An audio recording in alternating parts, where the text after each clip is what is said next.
o objetivo dessa apresentação não é uma coisa assim muito técnica, não é objetivo de ser uma coisa detalhada para eletrofisiologista. O Francisco pediu que eu fizesse uma apresentação com esse título, por exemplo, o que o clínico precisa saber e quais são as questões de mais indicação e eventualmente, detalhes do procedimento que são importantes que o clínico saiba para poder manusear melhor durante o segmento.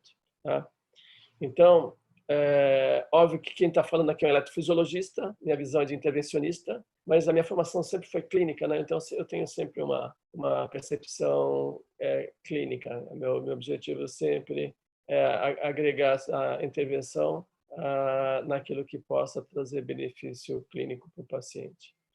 Então, só revisando um pouquinho que o Francisco falou, ainda hoje, em 2020, apesar de a gente ter um pouco mais de 20 anos tentando fazer ablação da fibrilação atrial para tentar atingir o objetivo que seria o ideal dos nossos pacientes com fibrilação atrial, que é manter o ritmo sinusal estável, nós não conseguimos. Eu acho que todas as técnicas e tecnologias que foram introduzidas, elas permitiram que um grande grupo de pacientes se beneficie, mas nós não conseguimos trazer esse benefício para todos, por vários motivos que eu vou abordar durante a apresentação. O manuseio clínico da fibrilação atrial ela é fragmentada nos 3 pilares que nós oferecemos para os pacientes e que estão relacionados principalmente com o risco de mortalidade, que são relacionados com os eventos. Então, um grande pilar do tratamento da fibrilação atrial e que o tratamento clínico mais se desenvolveu nos últimos anos, nos últimos 10 anos, por exemplo, com os novos anticoagulantes. Na década de 90, a demonstração clara do uso da varfarina, o benefício da varfarina na proteção dos pacientes com fibrilação atrial não valvar. Então, esse é um pilar importante que já está bem solidificado e que traz uma redução de mortalidade para os pacientes.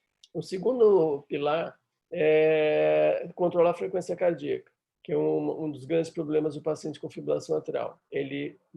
Grande parte dos pacientes tem frequência cardíaca elevada e, com o tempo, mesmo indivíduos com coração normal, eles podem desenvolver insuficiência cardíaca, que é uma das causas de morte e de morbidade, de redução de qualidade de vida para muitos indivíduos. E o terceiro, que seria o ideal, que seria manter o ritmo sinusal. E todas essas medidas são utilizando tratamento clínico convencional.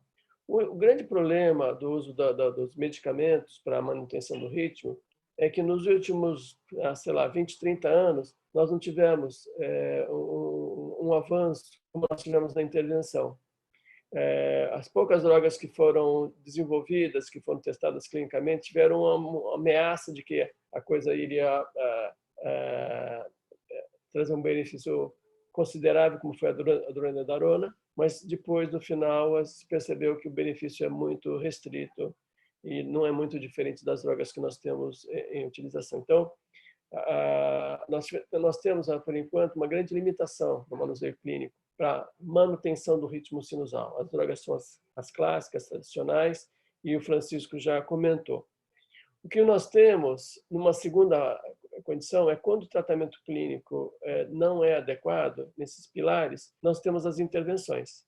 Então, o que aconteceu também ao longo desses anos por exemplo, no pilar da prevenção de eventos embólicos, nós temos atualmente a oclusão do apêndice atrial. Nós vamos ter uma outra apresentação que vai ser marcada para a gente discutir um pouquinho qual é o papel da oclusão do apêndice atrial esquerdo na atualidade. O grande problema da oclusão do apêndice é que ele coincidiu, o surgimento quando as próteses começaram a ficar adequadas, surgiram os novos anticoagulantes. E isso, então, deu uma esfriada no benefício real da oclusão do apêndice, que seria a substituição da varfarina. Mas, mesmo assim, Nos Estados Unidos, eles colocam uma quantidade enorme de oclusores, na Europa, em vários países europeus também. Aqui no Brasil, pelas limitações econômicas, a gente tem alguma dificuldade, mas está começando, está andando, eu acho que vale a pena discutir numa próxima reunião. No segundo aspecto, que é o de controle de frequência cardíaca, tá? Um benefício muito importante é a indução de bloqueio ventricular total e implante de marca-passo, eventualmente o implante do ressincronizador.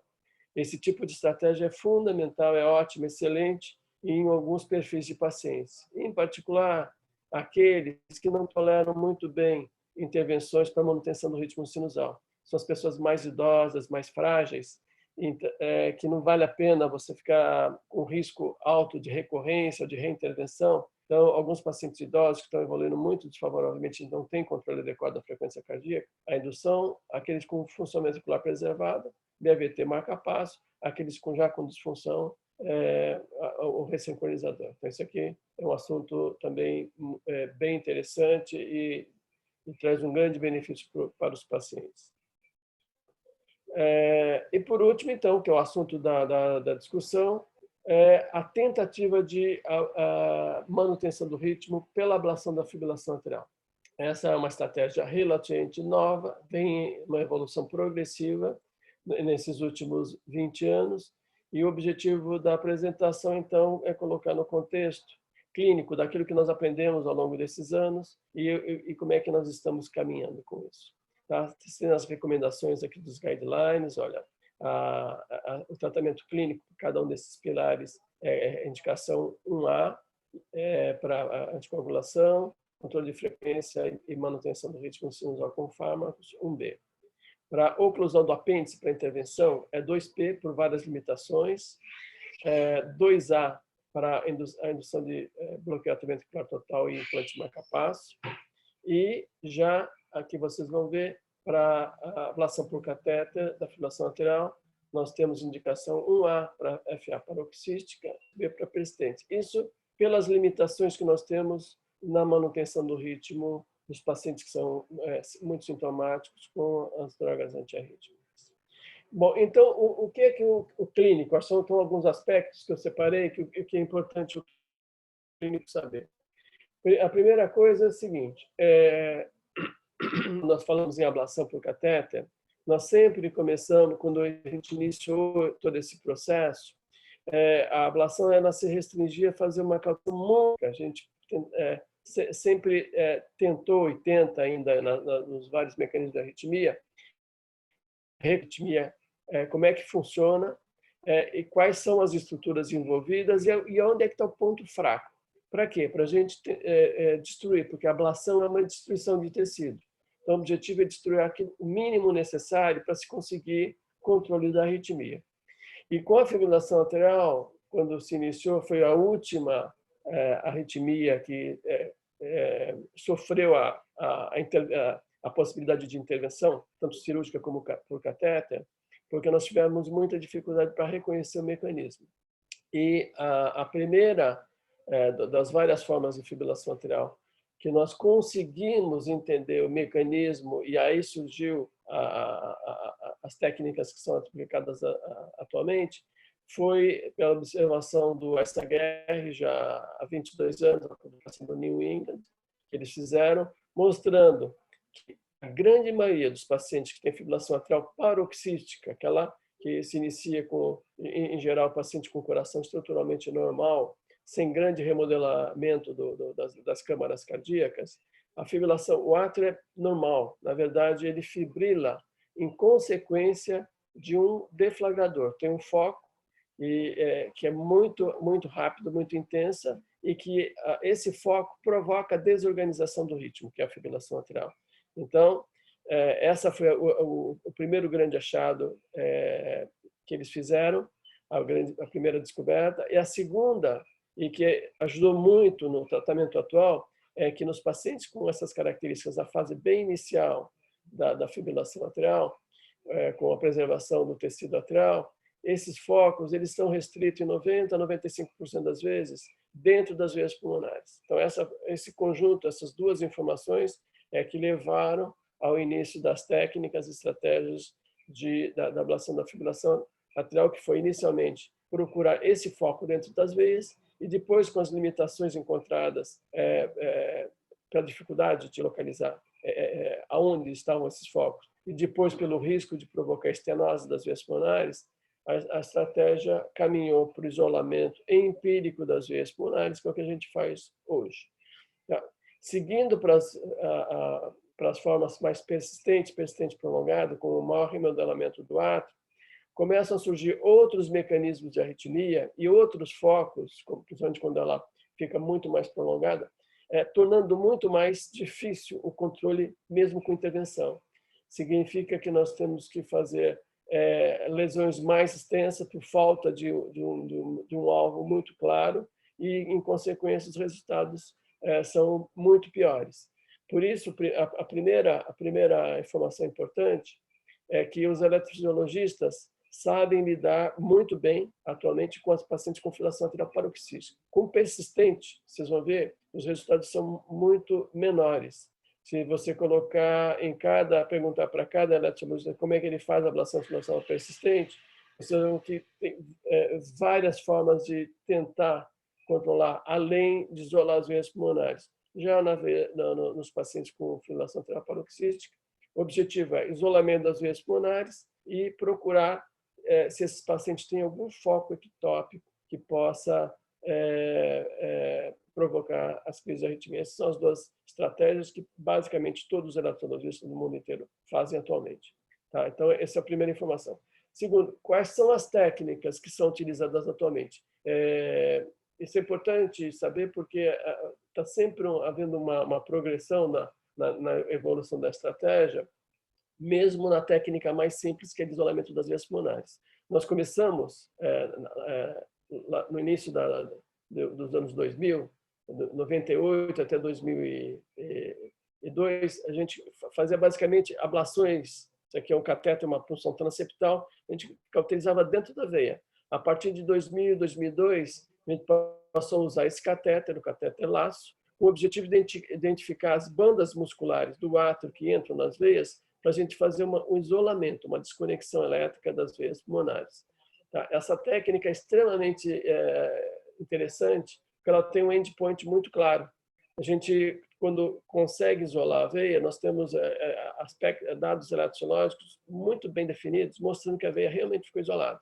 Então, essa foi uma técnica também descrita pelo OSHR, em torno do ano 2000, e é utilizada até hoje, usar um catéter dentro das veias para demonstrar claramente que no final do procedimento o paciente teve a veia isolada. Essa técnica que está aqui representada, ela habitualmente nós usamos o radioscopia, é um procedimento relativamente simples, são duas funções transeptais, radioscopia, geralmente com fluoroscopia, com injeção de contraste nas veias, para a gente olhar onde estão os ossos das veias, a colocação desse catéter. E essa técnica, aos pouquinhos, ela foi abandonada pelas outras que eu vou mostrar para vocês. Porque, primeiro, que aparentemente, alguns casos ainda tinham estenose veias pulmonares, porque as aplicações, às vezes, são feitas dentro das veias pulmonares, mas principalmente porque as cauterizações realizadas na parte externa da parede do átrio, aumentando a área de isolamento, são muito mais efetivas, porque aparentemente existem focos ectópicos não só dentro das veias, mas na região do antro das veias pulmonares. Então, fazendo um isolamento mais amplo, extenso, ao redor das veias pulmonares, os resultados clínicos são melhores. Tem vários trabalhos comparativos sugerindo isso. Apesar disso, como é uma técnica muito simples e muito barata, ainda hoje a técnica, por exemplo, no nosso serviço, ela é utilizada. Os pacientes do SUS, nós usamos esse tipo de estratégia até hoje e com resultados razoáveis. Nós não temos dados definitivos, provavelmente nós teremos até o final desse ano alguns dados comparativos, o Alberto está trabalhando nisso, um dos nossos estagiários, para comparar os dados que nós temos dos pacientes que nós fazemos ablação no SUS, com fluoroscopia, e muitos desses catéteres são reprocessados. Essa técnica permite usar catéter reprocessado. Isso traz um custo muito, muito baixo E a ideia é comparar um pouquinho com o que nós temos de melhor de tecnologia em termos de comparação. A impressão que eu tenho é que aumenta um pouco a reintervenção, mas no final, grande parte dos pacientes pode se beneficiar. A técnica que nós utilizamos hoje é essa aqui, ó. Em comparação com a do isolamento ostial da veia, a ablação usando o sistema de mapeamento tridimensional eletroanatômico, CARTO ou InSight, nós criamos a imagem tridimensional do coração. Isso permite, primeiro, que haja uma redução de radiação muito grande. A grande limitação aqui é que com a fluoroscopia nós usamos muito raio-x. Aqui, a redução, por exemplo, no início, quando se fazia esse procedimento, a gente tomava quase 1 hora de raio-x por procedimento, 60 minutos. Foi a média durante muitos anos. Atualmente, com o aprendizado que nós tivemos com o próprio eletroanatômico, a radiação fica em torno de 15 minutos, que é muito reduzida aqui. Em alguns grupos, atualmente, o procedimento é feito, inclusive, sem nenhum raio-x, com auxílio do eco intracardíaco. É possível fazer a ablação sem usar raio-x, mas eu diria que a grande maioria dos grupos usa ainda um pouco de raio-x. Eu diria que a média fica em torno de 5, 7 minutos de radiação, que é uma redução muito importante em relação ao que foi no passado. Mas fora a redução da radiação, a imagem permite que a gente faça esses isolamentos mais amplos das veias pulmonares. A gente pode seguir os pontinhos para evitar que haja gaps na linha, tá certo?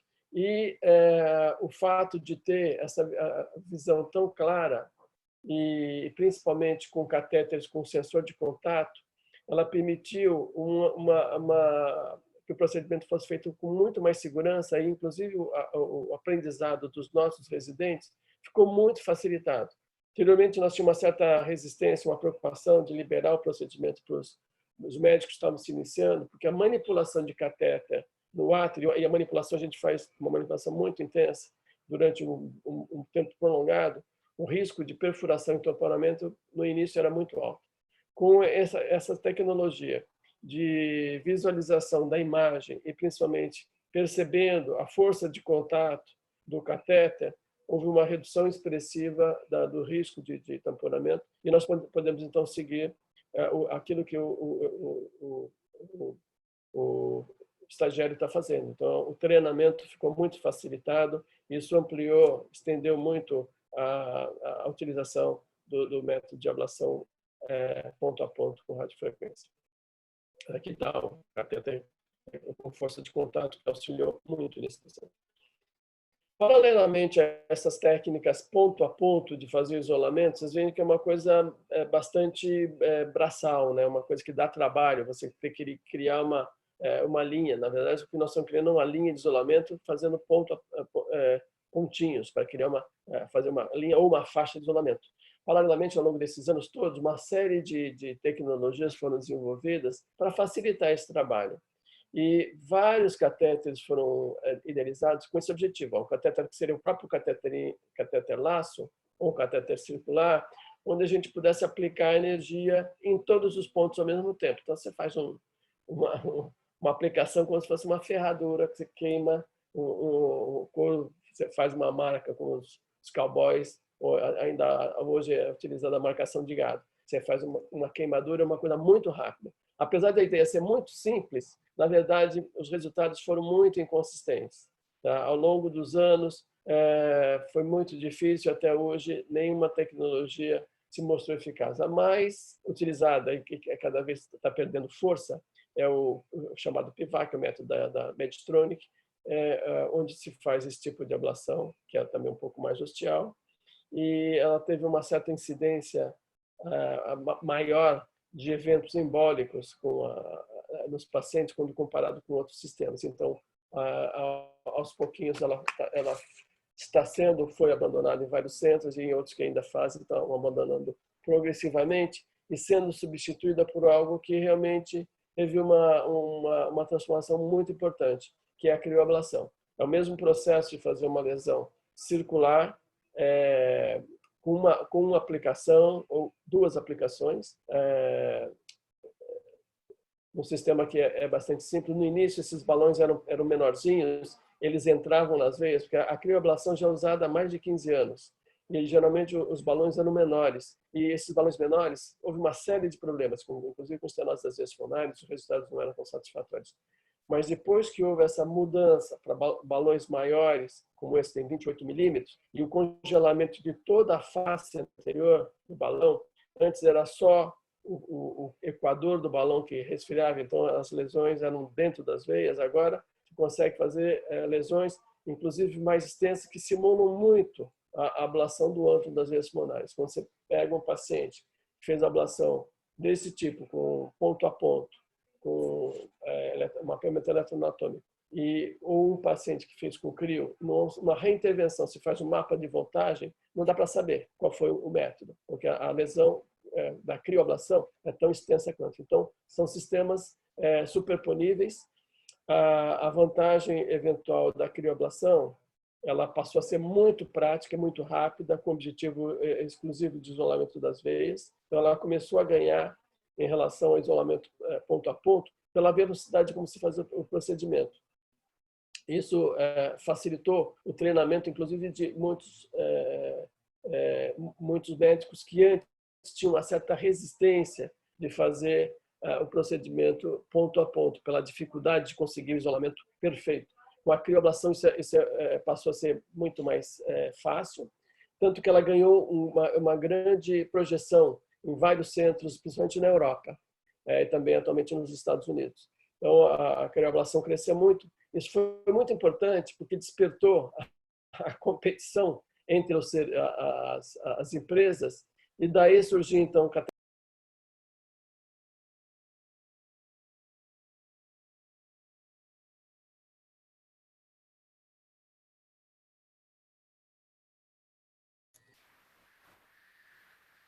Doutor Maurício, acho que você fugiu aí, sumiu.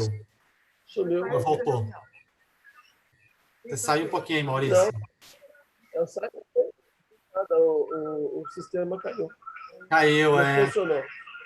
Ó, Voltei. pode fazer o share screen de novo. Beleza. Pessoal, eu não fiz nada de errado aqui não, hein? É o sistema aqui do Cristiano aqui que ele colocou aqui o sinal na sala, mas já tá me dando aqui um alerta. Your internet está unstable. Tá Tá? em Nós estamos com frente. uma situação instável. Agora voltou. Se cair de novo, tá? Ainda não já Segue o melhorou, mas não jogo. ficou perfeito. Precisa conversar com o Cristiano para dar uma melhorada aqui no final na Segue o sala, jogo. tá? Mas então é isso. Resumindo aqui, a crioablação, ela evoluiu muito, ela passou a ter um resultado superponível ao da ablação ponto a ponto e com uma rapidez maior. Isso gerou um desenvolvimento tecnológico na tecnologia ponto a ponto para que se libere energia com maior intensidade, com maior rapidez, softwares capazes de identificar se as lesões são provavelmente transmurais ou não, para fazer lesões muito rápidas. Desde lesões pontinho a pontinho, de 30 segundos a 1 minuto, por exemplo, elas passaram a ser de 5 segundos, para você ter ideia. Qual o objetivo? Encurtar o tempo para ficar competitiva com a crioablação. Respondendo a pergunta que foi feita anteriormente, na vez passada, quando o Pedro fez a apresentação dele, quando seleciona paciente com crio ou com ponto a ponto, basicamente, a crio é ideal quando a gente vai fazer isolamento das veias pulmonares. A gente não está preocupado em fazer outros procedimentos, o paciente não tem chance de ter flutter ou taquicardias atriais, ele vai exclusivamente para isolamento das veias pulmonares. A seleção clínica prévia é muito importante. Se o paciente tem essas possibilidades, é FA persistente, ou você já percebe que tem um ato muito grande, vai ter flutter e tal, então a seleção que nós fazemos para esse tipo de paciente. Na verdade, a gente usa muito pouco ainda a crioablação, acho que poderia ser muito mais utilizada, basicamente pela dificuldade de ter autorização dos sistemas de saúde. As empresas, as seguradoras ainda bloqueiam bastante, a gente consegue fazer o procedimento em outro paciente sem clareza, porque os custos basicamente são semelhantes, não tem claro por que há essa barreira à utilização. Então, essa informação que eu queria passar para os clínicos, do que significa essas técnicas que são utilizadas atualmente. Tá. Das limitações. Apesar da base teórica e da tecnologia que nós estamos usando serem bastante consistentes, e os resultados terem melhorado, a taxa de reintervenção diminuiu bastante com essas novas tecnologias, ainda existe recorrência. Todos que acompanham os pacientes, é importante o acompanhamento, porque vários pacientes ainda têm recorrência durante o segmento. Então, é importante a pergunta para ter o conforto, não só do médico, mas principalmente do paciente, por que ele se submeteu a um procedimento e volta a ter recorrência. Isso é importante saber, inclusive preparar o paciente para que ele possa eventualmente repetir a intervenção, fazer uma reintervenção. Porque muitos pacientes eles têm tudo para ficarem bem, mas às vezes eles têm a recorrência e ficam assustados e fogem, e deixam a fibrilação se instalar.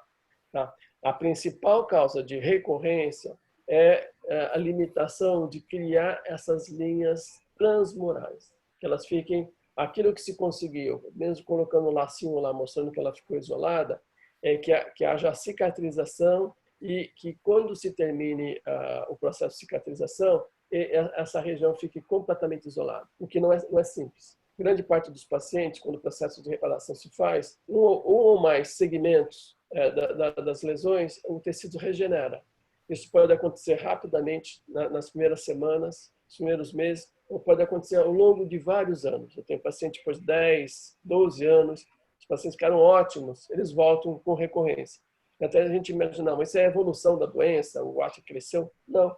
Grande parte dos pacientes simplesmente reconexão. Estão reconectadas as veias, se isola novamente, o paciente fica bem. Então, isso é importante. Essa informação já é conhecida há muitos anos. E vou saltar isso aqui, ó, e foi há mais de 10 anos. Quando, já usando essa estratégia de isolamento amplificado das veias, o grupo do Cook, eles mostraram que os pacientes, em 5 anos, 50% dos pacientes praticamente tinham recorrência. E quando eles iam checando, refazendo a intervenção, basicamente o que eles percebiam que as recorrências eram por reconexões. Isso, nesses últimos 10 anos, o que nós tivemos é melhoria, tratamento nessas lesões, catéter irrigado, com força de contato, com esses softwares. E quando se faz as intervenções em pacientes que têm esse mecanismo oriundo das veias pulmonares, a gente consegue deixá-las isoladas. Então, em torno de 80% a 85% dos pacientes, pelo menos, vão ficar muito bem.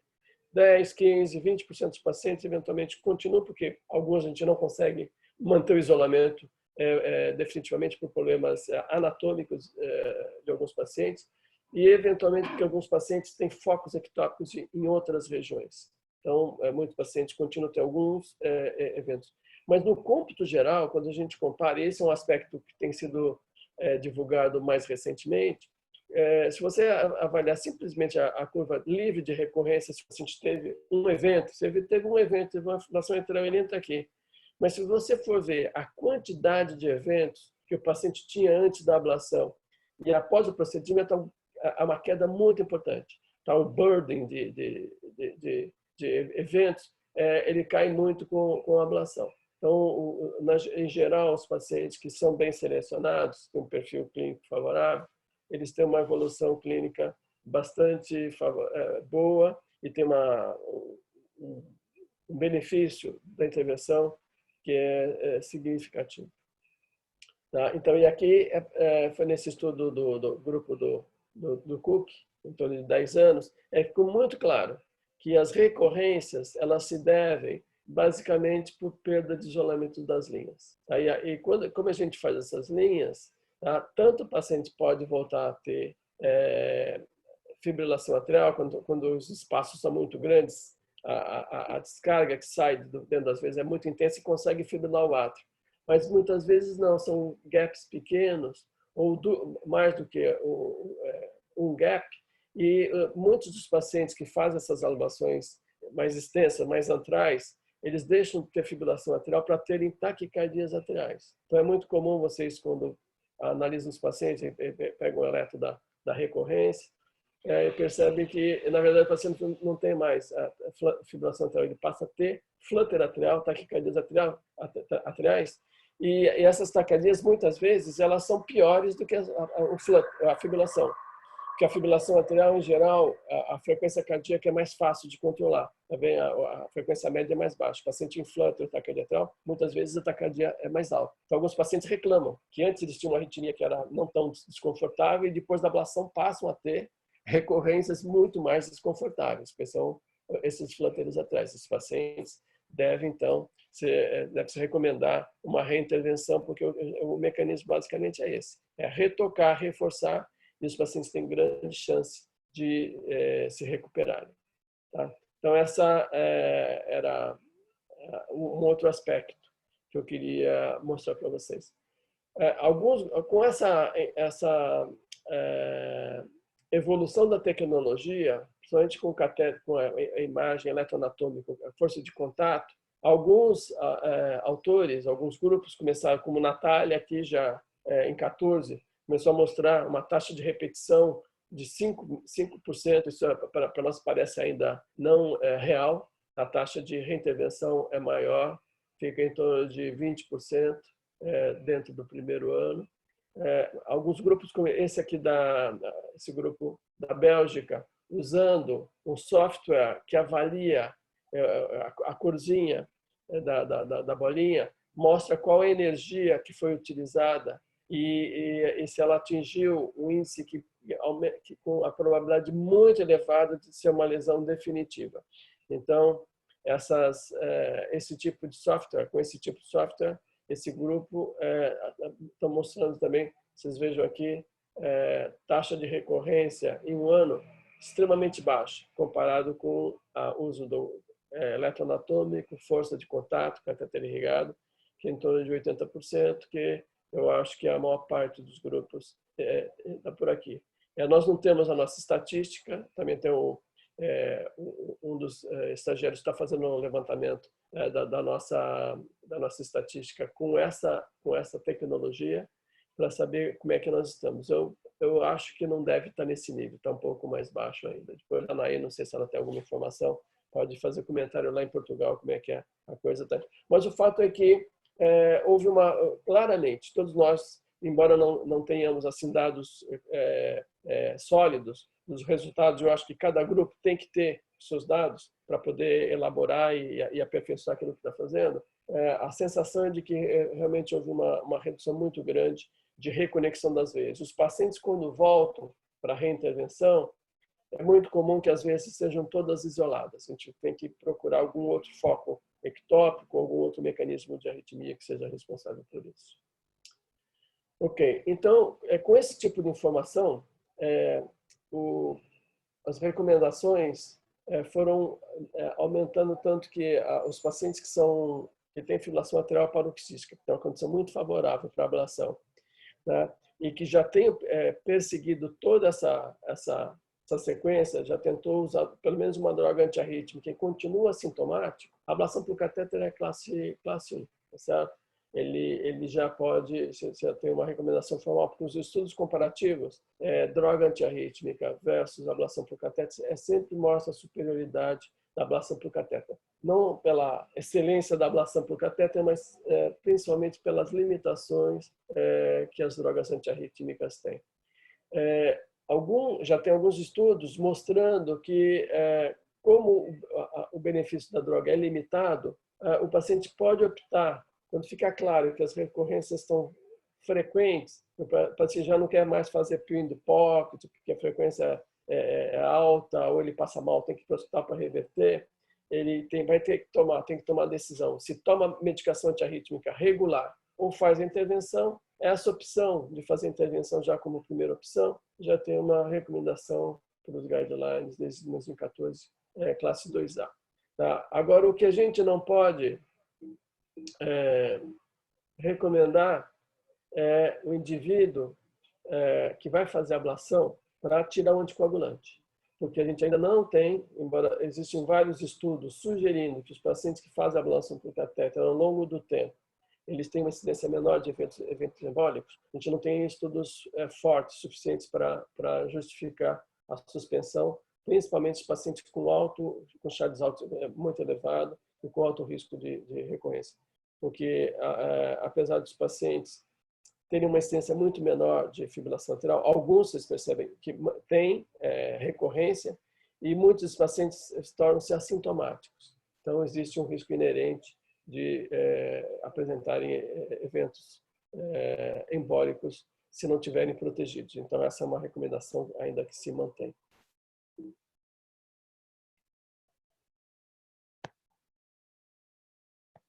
Então,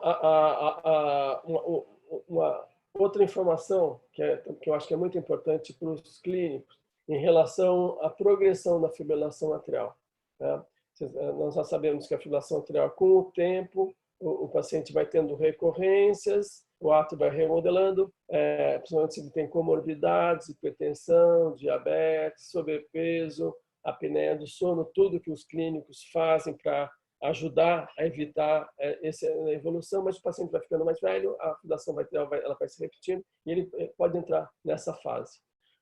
O fato é que quando ele começa a entrar na fase persistente prolongada, vai havendo uma modificação, tanto eletrofisiológica como anatômica. E aqui a gente começa a perder um pouco o conhecimento do que é que está mantendo a fibrilação atrial. Nós não sabemos perfeitamente como é que funciona isso. O que nós sabemos é que os focos extravenosos aumentam muito nesses pacientes, tá certo? E o aumento do átrio, o aumento das lesões, predispõe esses pacientes a terem flúteres atriais. Então, os pacientes que têm remodelamento, átrios grandes e tal, a gente já sabe que eles têm alta probabilidade de ter, mesmo com o isolamento das veias pulmonares. Tá? Porque o procedimento ele vai se manter, isolamento das veias, em todas as fases. Porque sempre as veias pulmonares têm um papel. Só que o papel das veias vai caindo em relação a outros mecanismos. E é importante para os clínicos que estão acompanhando terem tranquilidade para a indicação da ablação. O indivíduo não precisa ser recomendado rapidamente. Você tem que pesar sempre o bem-estar, o risco-benefício da intervenção. Mas quando você percebe que está havendo remodelamento e caminhando para uma fibrilação atrial persistente prolongada, tentar amenizar, evitar, porque quando a gente faz a intervenção, mesmo no início da persistente prolongada, muitos pacientes são com FA paroxística com esse mesmo mecanismo que estão entrando nesse processo. E se a gente isolar as veias pulmonares, ele tem uma grande chance de ter controle. Mas se passar muito tempo, a probabilidade de nós temos que fazer reintervenções aumenta muito. Tá? E nós não temos ainda, tá novamente anunciando aqui que ela está instável. Se cair, vocês me avisem. Como eu comentei, tem várias técnicas para fazer ablação de paciente com fibrilação atrial persistente. E se você falar com cada grupo tem um jeito de fazer, até que esse estudo que foi publicado já em 2014, não percebi que passou tanto tempo assim, mas ele foi um marco porque ele comparou um grupo de pacientes com fibrilação atrial persistente, vocês vejam aqui, grande parte deles, com mais de 6 meses, né, fazendo simplesmente isolamento das veias pulmonares, e comparou com outros 2 grupos, usando 2 estratégias. Uma que é aquela de realização de linhas, como se fosse o MACE, por catéter, né, fazendo as linhas de bloqueio, como se faz na cirurgia, tá? Ou homogeneização de áreas com potenciais que a gente chama fragmentados ou fracionados, que são os chamados cafés. Essas 2 estratégias foram agregadas ao isolamento e quando se analisou o resultado do estudo, ficou claro que o benefício não havia benefício. Havia um tempo maior de procedimento, você aumentava o risco do procedimento para o paciente e o resultado clínico em termos de recorrência é basicamente o mesmo. Isso não afasta que a fisiopatologia e aquilo que estava se querendo errado. A tecnologia usada para fazer as linhas ou homogeneização, elas podem não ser perfeitas. Isso provavelmente esse estudo deve ser repetido em algum tempo. Porque naquele momento, naquele período, nós não tínhamos a tecnologia que nós temos hoje. E a pior coisa que tem é nós tentarmos fazer uma linha de isolamento e essa linha não se configurar, ela ficar com falhas na linha. Então, a gente cria um substrato taquicardias atriais. Então, a grande taxa de recorrência desses pacientes aqui não é de fibrilação atrial, são flúteres e taquicardias atriais. Eles têm grande essa taxa de recorrência alta, tanto que eles perdem o efeito eventual benéfico que poderiam ter. Tá certo? Então, o que acontece é que esses pacientes acabam tendo que fazer reintervenções para tratar as taquicardias que foram induzidas pela própria ablação. Então, existe uma série de protocolos de pesquisa em andamento, principalmente com as novas tecnologias, para ver se a gente consegue elaborar uma estratégia que seja mais eficaz para esse grupo de pacientes. Então, não é que eles não possam ser submetidos à ablação, os pacientes com afilar persistente e que estão tendo uma evolução desfavorável, principalmente muito sintomáticos, a ablação pode, pelo menos 50% dos pacientes ficam bem, e eu creio que insistindo essa taxa, alguns grupos mostram 70% de benefício, envolvendo apêndice auricular, ablação do seio coronário e outras estruturas. Então, mas isso vai demandar reintervenções. Alguns pacientes fazem 3 procedimentos, por exemplo. Então, as recomendações atuais nesse grupo, elas são um pouquinho mais frágeis. Então, para mesmo os pacientes que são sintomáticos, apesar do tratamento farmacológico, já usaram drogas e continuam tendo crises e a evolução é desfavorável, eles têm uma recomendação tipo 2A, para ablação por catéter. E quando a gente já quer fazer como primeira indicação, percebe que o paciente está evoluindo para ablação persistente, não quer ficar testando as medicações, ela tem uma indicação 2B. E, novamente, indicar simplesmente para tirar um anticoagulante em classe 3, não é recomendado. O único estudo forte que surgiu em termos de redução de mortalidade, o Pedro mostrou, na verdade a apresentação dele vai ser depois da minha aqui para complementar.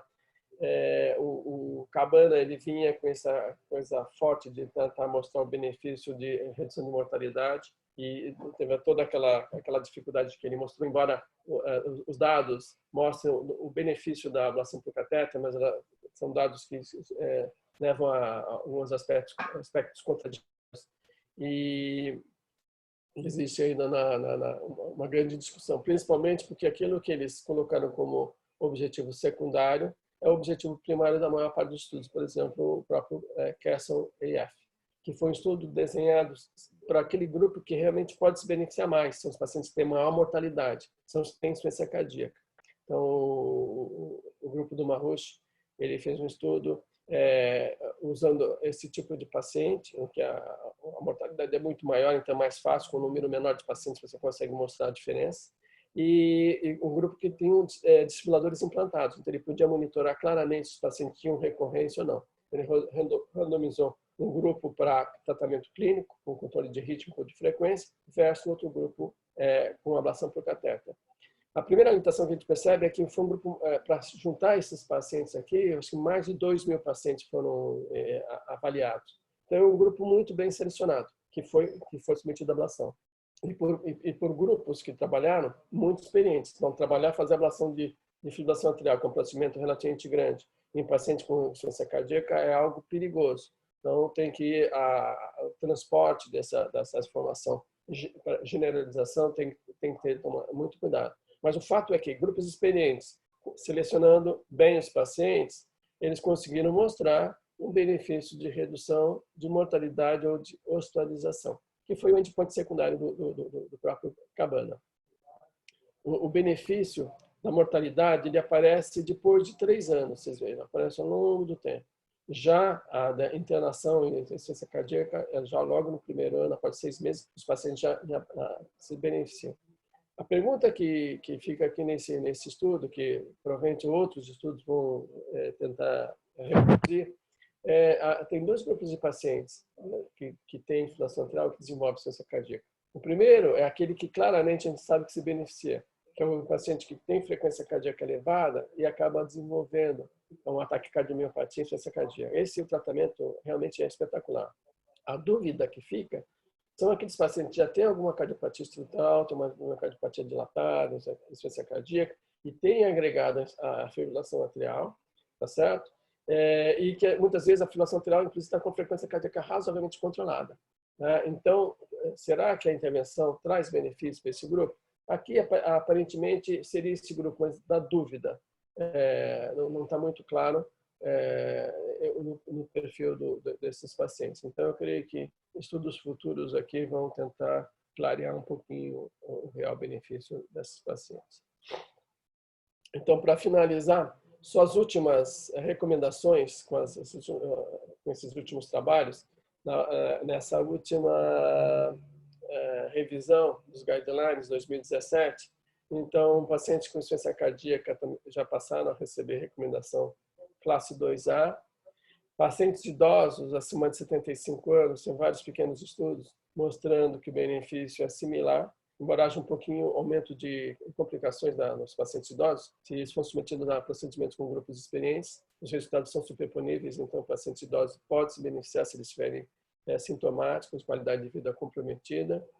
Pacientes com miocardiopatia hipertrófica, pacientes muito jovens que estão tolerando muito bem a fibrilação atrial, é uma recomendação 2A, principalmente para não deixar os pacientes remodelarem, não deixar o ato crescer, estragar e depois ficarem com dificuldade de fazer a ablação. Então, já encurtar a evolução clínica e evitar a progressão da fibrilação atrial paroxística para persistente.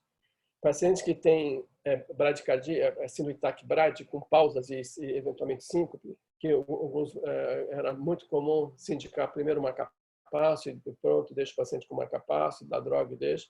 Tem muitos pacientes jovens e quando a gente faz a ablação da fibrilação atrial, desaparece a síndrome, a bradicardia. As pausas desaparecem, principalmente pela denervação que é realizada simultaneamente quando se faz a ablação ao redor das veias pulmonares. Os atletas se beneficiam muito claramente, principalmente porque são um grupo de pacientes que não gostam de tomar remédio com medicação. Então, é uma recomendação 2A. E a última, que gerou muita discussão durante esse consenso, que eram pacientes assintomáticos. Então, pacientes assintomáticos merecem fazer, ver qual o benefício real da intervenção. Por consenso, se considerou que, principalmente quando os pacientes são jovens, eles vão ter um risco de ter esse remodelamento e depois de passados 5, 10 anos, talvez eles passem a ficar sintomáticos e estão numa situação já com o átrio bastante remodelado, com a probabilidade de restaurar o ritmo menor. Então, foi considerado que pacientes jovens, quando se percebe que existe um remodelamento já dos átrios, quando a frequência cardíaca se mantém um pouco mais elevada, apesar de estarem sintomáticos, é um grupo que merece ser considerado a intervenção. Essa é uma discussão que deve ser feita com o clínico e com o paciente em particular. O último comentário que é fundamental que os clínicos saibam são os riscos do procedimento, são as major complications aqui da ablação. No início, a grande preocupação que nós tínhamos pela grande manipulação do catéter, da posição transeptal, era o tamponamento. Na fase inicial dos nossos procedimentos aqui, principalmente com o grupo que trabalha no hospital universitário, a taxa de tamponamento era alta, chegou a 2%, 3%, e atualmente é muito baixo, tá? Abaixo de 0,5%, reduziu muito, principalmente com o aumento da experiência, a regularidade como se faz o procedimento e o uso dessas novas tecnologias. O acidente vascular cerebral durante o procedimento também foi uma coisa assim, muito preocupante no início da experiência, mas já há muitos anos que como foi estabelecido tanto o protocolo de pré-procedimento, de anticoagulação pré, uso de ecocardiograma transesofágico, que é feito no nosso grupo, alguns grupos fazem a tomografia, quer dizer, a seleção a preparação pré-ablação, os programas de anticoagulação durante a intervenção e a manutenção após o procedimento, a nossa taxa é muito baixa, é uma coisa que realmente não nos preocupa mais. A estenose das veias pulmonares também, que era muito preocupante na fase que eu descrevi do isolamento dentro da veia focal ou ostial com o laço, ela desapareceu praticamente, né? Com essas novas tecnologias de aplicação única, com os catéteres multipolares, a gente passou a ter um pouco de preocupação, e mesmo com a crioablação, se o balão de crio ficar muito dentro da veia, ele pode provocar estenose. Eu diria que as duas que ficam atualmente, que a gente fica mais preocupado, é a lesão do nervo frênico, quando a gente usa a crioablação, porque ele esfria muito a veia pulmonar superior direita, e a taxa de paralisia do nervo frênico pode chegar a 2, 3% agudamente. Cronicamente, a taxa, a maior parte dos pacientes recupera. Então, tem uma série também de técnicas, de estratégias para minimizar o risco de lesão do freio. Isso aqui na crioablação. Para a ablação cardiofrequência, atualmente é muito incomum. Exceto quando se faz a ablação da veia cava superior, que aí tem que tomar cuidado especial, porque os pacientes podem ter paralisia do freio. O que ainda sobra, que é uma coisa meio controversa, contraditória, eu digo, porque a taxa de fístula atrioesofágica, que é a complicação mais grave que nós temos, que ela frequentemente é fatal, 50%, 80% dos pacientes que desenvolvem fístula não têm tempo de ter o tratamento e acabam morrendo, tá certo? A taxa é muito baixa, 0,1% dos pacientes podem desenvolver fístula. O problema é que, como ela é tão grave, a gente se assusta e o objetivo é tentar minimizar. Tá? Ao longo desses últimos 15 anos que a fístula foi descrita, uma série de estratégias foram desenvolvidas, desde monitorização do esôfago, atualmente deslocamento, novas estratégias de energia que são aplicadas, mas toda vez que muda a técnica, a gente fica sempre em risco de ter as lesões. E quando nós checamos, vocês vejam aqui, ó, as taxas de complicações são realmente muito pequenas, aparentemente. Mas a impressão que eu tenho é que isso é muito subnotificado. Tem um monte de gente que tem fístula que não percebe porque ela acontece, ela vai surgir depois da segunda, terceira, quarta semana, o paciente está em casa, viajou, quem fez a intervenção muitas vezes não sente de referência, não tem informação, então passa meio desapercebido. Como é muito esporádico, eu acho que isso aqui é muito maior. Em 2017, nós juntamos um grupo aqui do Brasil para ter uma ideia do que estava acontecendo com as fístulas. Isso aqui, olha, quando a gente começou a fazer a ablação, 1998 até 2002, a gente não tinha, porque a gente fazia ablação focal e ostial e a gente estava muito dentro da veia, a gente estava longe do esôfago. Quando a gente passou a fazer aquelas lesões antrais, aí o esôfago está bem entre as veias pulmonares, na parede posterior do ato esquerdo. Então, quando nós ampliamos a área de isolamento, a gente começou a ter as fístulas. Vocês vejam que aqui chegou até 1% dos pacientes que faziam ablação tinham a fístula. Aí, com as medidas de proteção, de cuidado, houve uma queda, mas vocês veem que ela persiste. Ela persiste ao longo do tempo. E houve uma grande preocupação, porque como essas novas tecnologias começaram a aumentar a entrega de energia para fazer lesões mais definitivas, para evitar a reconexão das veias, deu uma preocupação nessa época, eu senti uma preocupação, nós tivemos uma incidência aumentada, aumentou, nós começamos a ter fístula novamente, e nós resolvemos fazer esse levantamento e fazer um alerta de cuidados, porque claramente havia um risco de fístula. E o que nós passamos a fazer, então, sistematicamente, desde 2015, nós fazemos endoscopia em todos os pacientes que fazem ablação. Dia seguinte, nós fazemos endoscopia. Nós tivemos aqui 3 pacientes nesse período, já na fase mais moderna, que tiveram fístula. E elas passaram meio desapercebidas. Então, a partir daí, então, nós resolvemos fazer endoscopia e pegamos nesse período, eu diria nesses últimos 4, 5 anos, eu acho que uns 4 ou 5 pacientes que tinham lesões muito graves, que provavelmente iam evoluir para fístulas e tiveram a chance de ser identificados e tratados. Então, embora talvez alguém possa fazer um trabalho de custo-efetividade, achar que não justifica fazer endoscopia em todo o paciente, por assim insegurança do que possa acontecer com os pacientes, e como nós temos, pelo menos no nosso grupo, nós temos facilidade de fazer endoscopia, nós preferimos fazer. Até que a gente tenha os dados, a gente está sempre compilando, e nós estamos novamente numa fase de rever a taxa de lesão esofagiana com as estratégias que estão sendo utilizadas, para ver se em algum momento a gente consegue estabelecer claramente o perfil do paciente que está em risco e que merece fazer todo esse cuidado de avaliação, daquele que nós podemos desprezar o uso da endoscopia. Mas, por enquanto, nós não temos essa informação. E enquanto isso, nós estamos fazendo essa monitorização. Aqui, para vocês terem uma ideia do esôfago, onde ele passa na linha de isolamento, muitas vezes está em cima da linha de isolamento. É praticamente impossível não ter algum grau de lesão do esôfago se a pessoa está aplicando energia com potência descrita para fazer lesão transmural na parede do átrio. E esses são os tipos de lesões, desde lesões leves, a lesões profundas, até úlceras. Essas aqui habitualmente caminham para as fístulas, que pode ser para pericárdio, para o mediastino, ou eventualmente para o ápice, aqui, ó, uma bolha de ar, uma embolização de uma fístula. Os pacientes acabam tendo um quadro séptico, com acidente vascular cerebral, um quadro terrível, frequentemente fatal, se não é identificado precocemente. Se a gente identifica essa fase, a gente vai acompanhando com endoscopia, e esses pacientes são colocados em NPP, são acompanhados, habitualmente as úlceras fecham. E quando começam a querer fistulizar, o paciente tem uma chance de fazer uma cirurgia precoce antes de ter a embolização, certo? Então esse ainda é um risco. Por isso que é importante o clínico acompanhar e percebeu alguma manifestação clínica preocupante, esse paciente tem que ser investigado. Então, para concluir, então, a ablação da filação arterial tornou-se o procedimento mais efetivo para a manutenção do ritmo sinusal e atualmente ele é utilizado mundialmente. Entretanto, uma série de condições clínicas que não foram representadas aí muito bem nos ensaios clínicos, então é importante ter um pouquinho de cautela nas recomendações. Tem que ficar claro para o clínico o benefício real da intervenção para o paciente.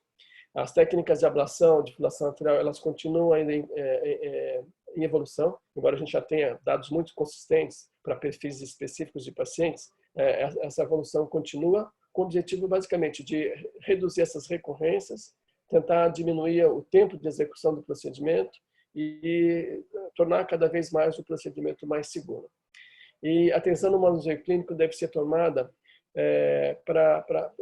às vezes o clínico vai levando o paciente, quando vê o paciente já está com o átrio multilatado, grande e tal, e quando entra na indicação, ele já entra numa indicação com uma condição pior. Então, no acompanhamento clínico é importante sentir um momento para indicar a intervenção, uma fase ainda que ele tem uma condição muito mais favorável para evitar reintervenções no futuro.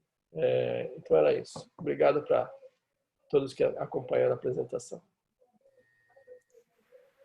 Francisco, você está acompanhando aí, não? Sim, parabéns, Maurício. Excelente apresentação, como sempre. Uma moderadora, bela... a Anaí está aí também. Portugal. Tudo bem, Anaí? Bom, estão todos os assistentes aí praticamente, uma parte dos fellows, e eu gostei muito da sua apresentação, porque você foi traçando um painel histórico da ablação, a evolução da técnica, e a gente, como clínico, fica sempre com um dedo na boca, né? Porque eu acho interessante que você várias vezes fala, porque naquela época a tecnologia era outra, agora a tecnologia mudou. Então você vê que tudo tem tecnologia, mas as drogas, infelizmente, elas não melhoraram. A única tentativa foi com a dronedarona e olha, foi um fracasso, a gente não conseguiu o que esperaria. Então realmente a FA, a droga é um pedaço da história e você deixa bem claro que vocês estão evoluindo cada vez mais e por isso que a técnica tem... Você pega o comentário há 20 anos e o seu comentário agora é muito mais liberal. Eu quero aproveitar que tem clínico na sala, Maurício. Eu só queria, quando você está falando de pós-ablação, às vezes cai na mão do clínico. O paciente acabou de sair da ablação. Tem um sintoma que eu não sei, pelo menos eu não percebi aqui, mas que eu lembro que em alguns casos pode acontecer. São aqueles pacientes que lembram um pouco de ciência cardíaca, após queimar átrio e saem meio precisando de diurético e tal. Eu não lembro agora se tem a ver com se ele é persistente ou se é paroxístico, ou se tem a ver com o número de lesões, independente de ser persistente ou paroxístico. Essa seria uma pergunta.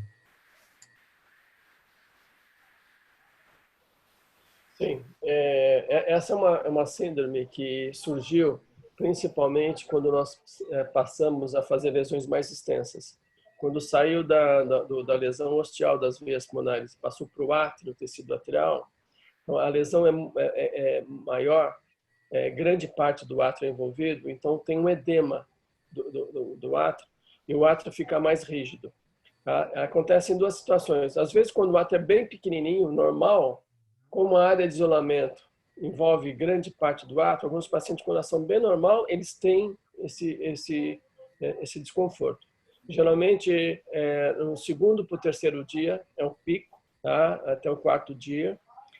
No início, nós tomamos vários sustos. O paciente chegava no pronto-socorro com uma falta de ar terrível. A ideia sempre era que o paciente está com estenose de veia pulmonar, porque é um quadro de congestão pulmonar, muito importante, às vezes com edema de pulmão. Aí, basicamente, a gente foi aprendendo que não era. Na verdade, era uma congestão, aumenta a resistência, o ato perde a complacência, fica rígido, e isso aumenta a pressão pulmonar. Aumenta a pressão pulmonar e o paciente tem congestão. Então, nós passamos a usar diurético. Grande parte dos pacientes usam diurético.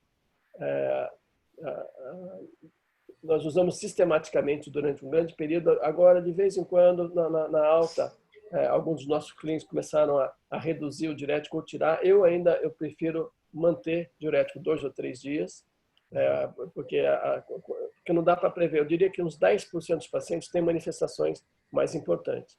Os outros passam mais desapercebidos. Mas eu prefiro manter. Mas esse é um tema que pode ser aberto em discussão.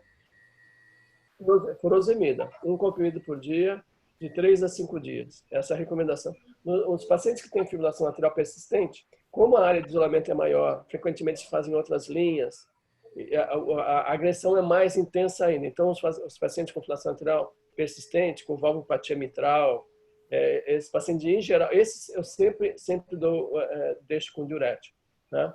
Se tem algum grau de disfunção ventricular, principalmente. Os que são pacientes mais preservados, existiria uma probabilidade menor, mas de vez em quando nós somos surpreendidos com pacientes totalmente com condição muito favorável e eles têm congestão pulmonar. Então tem que ficar atento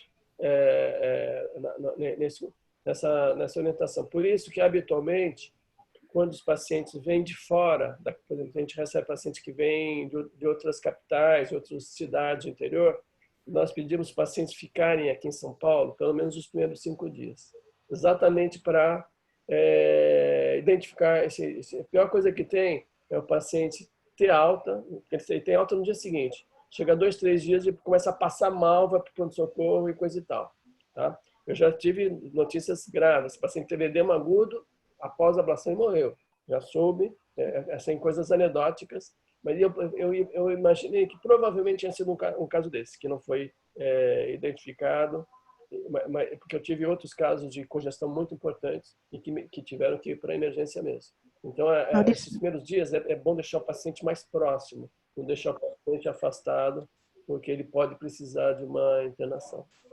Acho que a Anaí quer falar. Eu não entendi. Você deixa diurético em todos ou só nesses persistentes, que tem um substrato maior, já tem uma doença maior? Eu pessoalmente, deixo em todos. Eu estou comentando isso, a TAM pode até entrar aí. Eu soube recentemente, a TAM estava brava que os pacientes estavam tomando diurético, estava fazendo mal, não sei o quê. Tá? Porque nós não temos um guideline para isso, não tem uma recomendação formal. Tá? Mas como eu passei por várias situações, e foi bastante frequente os quadros de congestão, eu deixei como rotina os pacientes, era a nossa rotina. Recentemente eu vi a TAM reclamando, e eu acho que é um motivo, inclusive, a gente pode até fazer algum tipo de observação, para saber risco-benefício do uso do diurético pós-intervenção. Quer comentar, TAM? Ou ela saiu? Não, eu quero. Você está sendo injusto comigo. Eu deixo todo mundo. E os jovens, o que eu observo? Não, eu comentei. Outro dia você ficou brava comigo, que o paciente estava com diurético. Vamos lá, deixa eu defender então. Olha aqui, ó. Eu deixo não estou te ouvindo bem, Tan. Não é só persistente. Eu tenho visto, inclusive. Vou falar mais próximo, tá bom? Eu estou de máscara. Então, assim, eu tenho visto todo mundo, eu deixo avisado, inclusive, que eles podem ter isso, eu sempre falo, você pode ter falta de ar, congestão. Então, é uma coisa que eu falo sistemático em todos os pacientes, todos. Eu não só vejo em persistente. Tem paciente jovem que não tem nada, atrialmente normal, pequeno, que eles têm também. Então, assim, não dá para a gente dizer assim, um ou outro. O que eu observo, quanto o paciente mais inflamado, a gente vê a inflamação do paciente pela cor dos pacientes. Eles ficam vermelhos. Então, assim, quanto mais inflamado, a possibilidade de ter esse edema, esse piora é maior. E pacientes, por exemplo, hipertenso, pacientes que já têm alguma alteração de complacente, já tem alguma alteração essa parte circulatória, também são mais propensos. Pacientes de reablações, que a literatura fala que é mais propenso. O que eu reclamei esses dias é que foi deixado um paciente que estava em insuficiência renal, estava disfunção, estava hidratando, fazer procedimento, e aí foi deixado logo depois de sair da sala. Então, assim, o paciente está internado na UPA, acho que a gente não precisa deixar já logo depois, tipo 6 horas após. Eu acho que, como você falou, o pico é de 2 a 3 dias, acontece por 24 entendi. horas. Você viu Então, a importância esse do paciente, clínico aí. o clínico estava hidratando, porque estava piorando a função renal, estava desidratado. Vai para o procedimento e a gente está com o diurético EV em cima, claro, vocês vão reclamar. Olha, gente, o paciente vai piorar a função renal por causa disso. Foi isso que eu falei, para ter cuidado, que acho que a gente tem. A gente tem que ser sistemático. Então, você acha que a gente deve manter a rotina de utilização? A rotina é todos eu dou. Agora, aquele paciente tá com creatina meio ruim. E você sabe que não pode fazer desidratação, você dá diurético, o cara não bebe, piora a função renal, que velhinho, 70 anos. Então, salvo exceções, o diurético.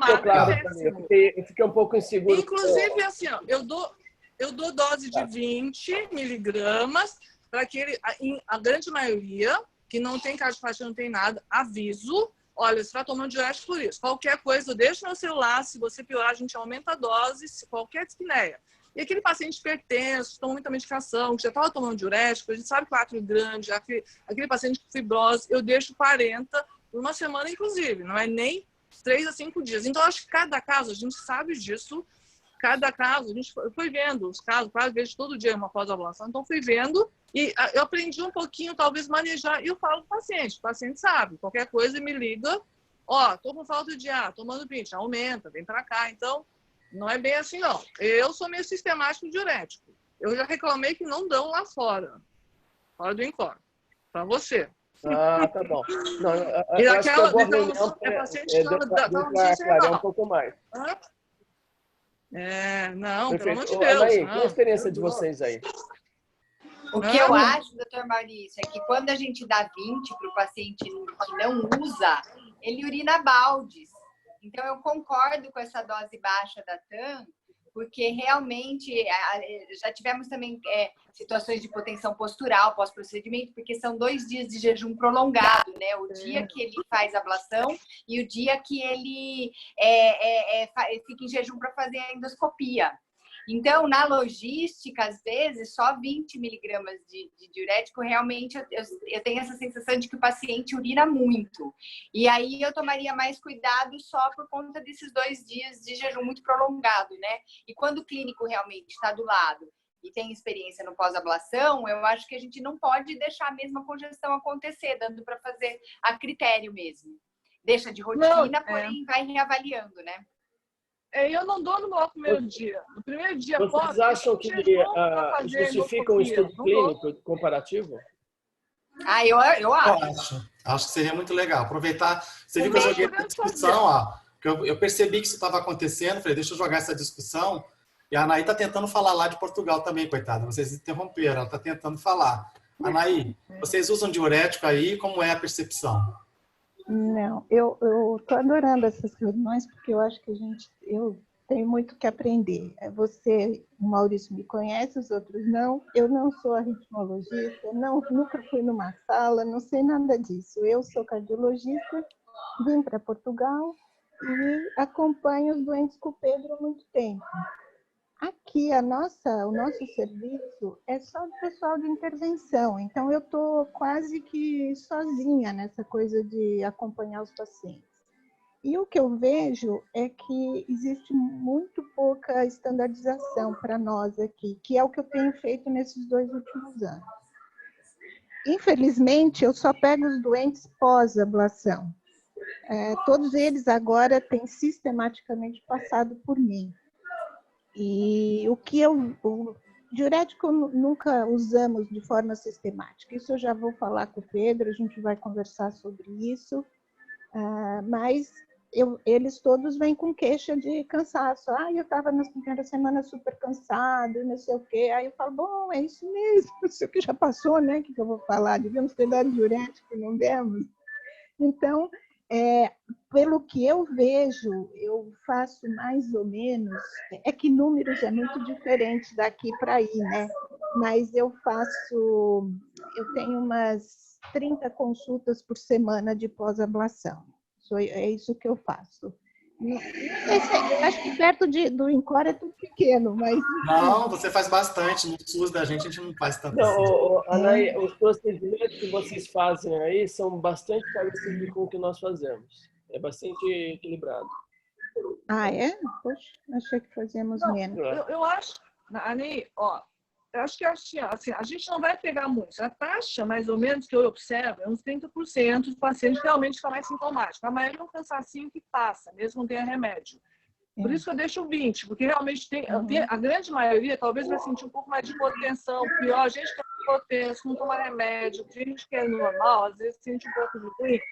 Então, eu acho que 20, essa taxa, 30% vai bem.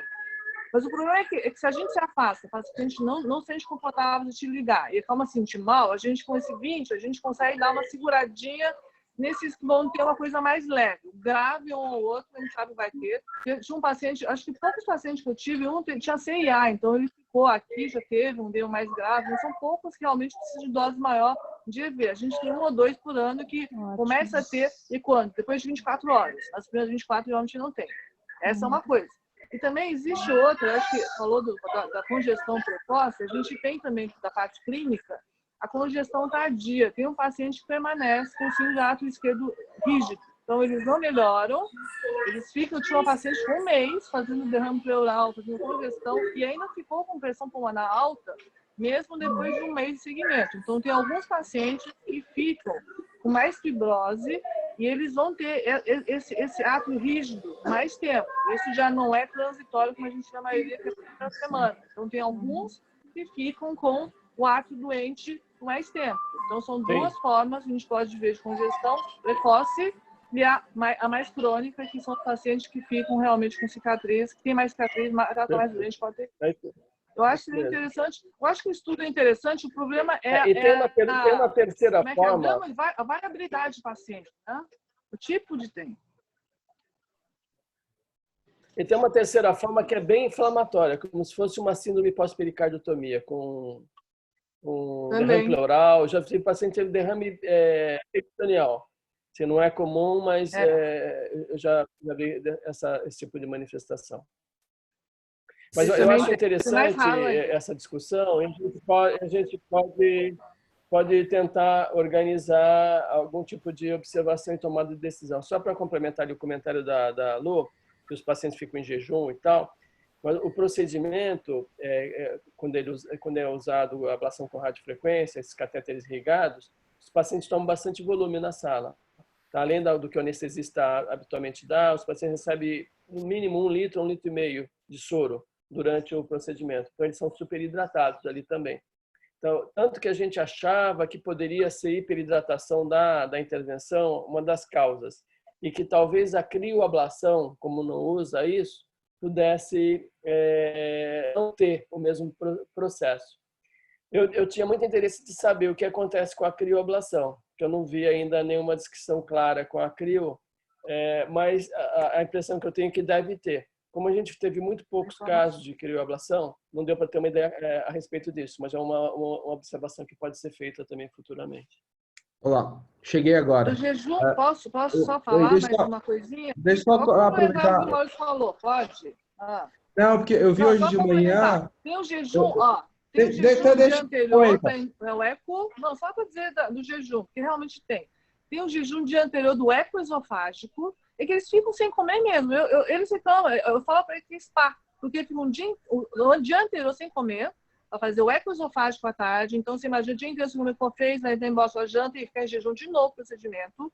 E outro dia, aqui no INCOR, eles ficam em jejum para endoscopia. Então, assim, na verdade, eu às vezes deixo o dia inteiro, porque se tiver, eles fazem gasparesia. Então, eu não deixo comer de manhã, por exemplo, fazer início da tarde, nem que seja tarde, porque eles podem ter muito resíduo gástrico e aí aumenta o risco de aspiração que a gente quer ter esôfago. Então, são 2 dias, um dia antes, outro dia depois de jejum. Então, realmente, os pacientes, mesmo que se hidratam 1 litro, eles ficaram já em jejum e vão ficar depois.